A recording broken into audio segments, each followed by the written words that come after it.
नमस्कार। स्वागत है आपका कॉमर्स वाणी में। आज हम शुरू करेंगे साझेदारी आधारभूत परिचय के बारे में। यह टॉपिक 12th बोर्ड के साथ साथ कंपटीशन एग्जाम में भी इम्पोर्टेंट रहता है। चलिए शुरू करते हैं। देखिए, साझेदारी जो है उसकी आपको आवश्यकता क्यों पड़ती है। सबसे पहली बात तो ये होती है कि हम किसी टॉपिक को पढ़ रहे हैं तो उसकी आवश्यकता क्यों है। तो साझेदारी की आवश्यकता का मुख्य जो उद्देश्य है वो ये है कि आपको एकाकी व्यापार की कमियां दूर करनी है। तो एकाकी व्यापार की कमियां दूर करने के लिए ही साझेदारी बनाई जाती है।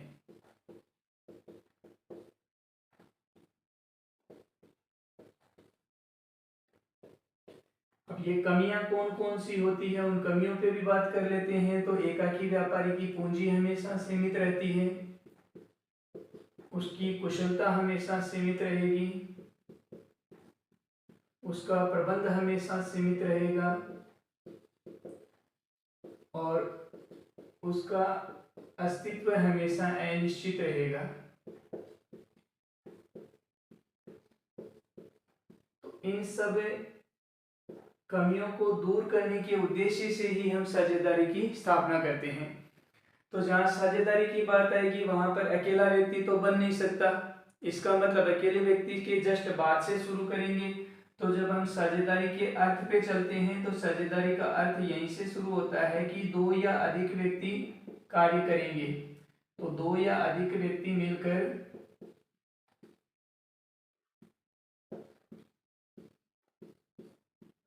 वैधानिक व्यापार से उत्पन्न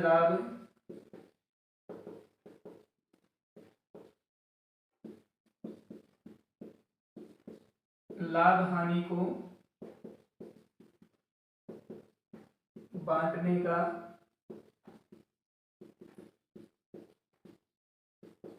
समझौता करते हैं। तो साझेदारी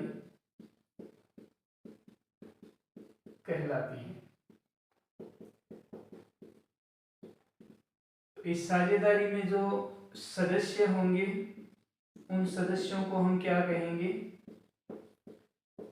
तो सदस्य हमेशा साझेदार के रूप में होंगे और साझेदारों का सामूहिक रूप जो होगा वो फर्म के रूप में जाना जाएगा। ये साझेदारी का व्यापार भी होता है, यानी हम साझेदारी के व्यापार को भी फर्म कह सकते हैं। अब अगर हम साझेदारी पे बात करेंगे तो साझेदारी के बारे में कोई विशेष अधिनियम की व्यवस्था भी है क्या। तो बिल्कुल है। साझेदारी के संबंध में अधिनियम है, साझेदारी अधिनियम 1932।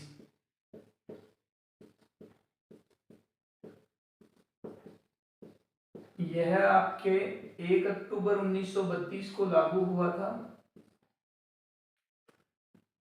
और जम्मू कश्मीर को छोड़कर पूरे देश भर में लागू हुआ था।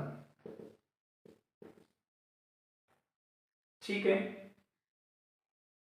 अधिनियम 1932 लागू हो गया तो क्या 1932 से पहले साझेदारी नहीं होती थी। 1932 ही हमारे सामने है, उससे पहले साझेदारी नहीं होती थी। बिल्कुल होती थी, उससे पहले भी व्यवस्थाएं थी। तो उससे पहले आपकी पूर्व में अनुबंध अधिनियम 1872 की व्यवस्थाएं लागू होती थी। पूर्व में अनुबंध अधिनियम 1872 की व्यवस्थाएं साझेदारी के बारे में लागू होती थी। जहां कहीं साझेदारी की बात आती थी वहां पर इस अधिनियम की जितने भी प्रावधान थे वो सब साझेदारी पर लागू हो जाते थे। अब हम बात करते हैं कि साझेदारी के संबंध में उसकी विशेषताएं क्या क्या बन सकती हैं। देखिए, उसकी विशेषताओं के बिंदु पे जब हम चर्चा करते हैं तो विशेषताएं अर्थ से निकल के आती हैं, क्योंकि अर्थ साझेदारी की पहचान करवाता है, विशेषताएं भी साझेदारी की पहचान करवाती हैं। तो दो या दो से अधिक व्यक्ति मिलेंगे तो साझेदारी होगी। अब दो या दो से अधिक व्यक्ति तो अधिक कितने हो सकते हैं? तो अधिकतम सदस्य संख्या जो है वो साझेदारी अधिनियम 1932 में नहीं बनाई गई है।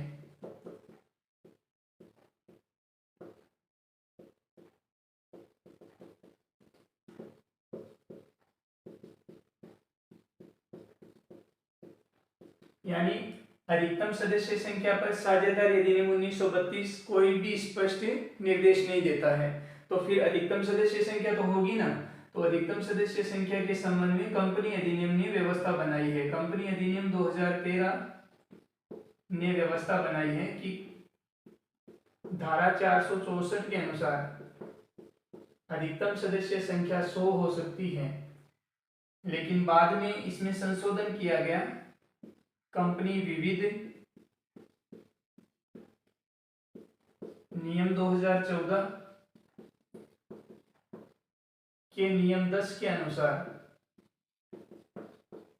नियम 10 में अधिकतम सदस्य संख्या 50 बताई हुई है। वर्तमान में अधिकतम सदस्य संख्या का अगर प्रश्न आ जाता है तो 50 ही सही होता है, जिसको एक्सेप्ट किया गया है सभी बोर्ड में, सभी यूनिवर्सिटीज में और सभी कंपटीशन एग्जाम में। ठीक है, अब इसके साथ में हम चलते हैं। तो अगर बैंकिंग कंपनी आ जाएगी तो बैंकिंग साझेदारी में 10 सदस्य अधिकतम होंगे। इस बात का आपको अलग से ध्यान रखना है। इसके बाद में दूसरी जो विशेषता है, समझौते या अनुबंध का होना। साझेदारों के बीच में एक निश्चित समझौता होता है, भले ही वो लिखित हो या मौखिक, लेकिन समझौता जरूर होता है। उसी से वो नियम शर्तें तय करके अपनी साझेदारी का व्यापार करते हैं। तो साझेदारी के बीच में जो समझौता या अनुबंध होता है वो भी उसकी विशेषता है।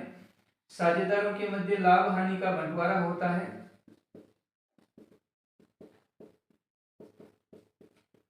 ये इनका निश्चित अनुपात हो सकता है, नहीं निश्चित अनुपात है तो हम बराबर बांट देते हैं, इसका भी आपको ध्यान में रखना है। और इसके अलावा इनके बीच में एक वैध व्यापार का होना आवश्यक है।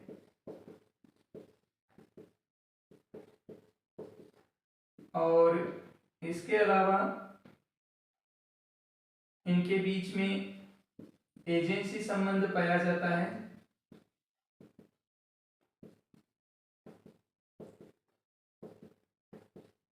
एजेंसी संबंध का मतलब ये हो गया, जैसे मालिक और एजेंट में कौन सा संबंध है कि एजेंट मालिक के माल को अपना मान के बेचेगा, ठीक वैसे ही साझेदार एक दूसरे के प्रति इस प्रकार से कार्य करेंगे कि वो एक दूसरे के एजेंट और एक दूसरे के मालिक भी हैं। ए के काम के लिए बी सी जिम्मेदार होंगे, बी के काम के लिए ए सी जिम्मेदार होगा, यही एजेंसी संबंध है। ठीक है, और इनके बीच में असीमित दायित्व होता है, यानी साझेदारों का दायित्व सीमित नहीं होता बल्कि असीमित होता है।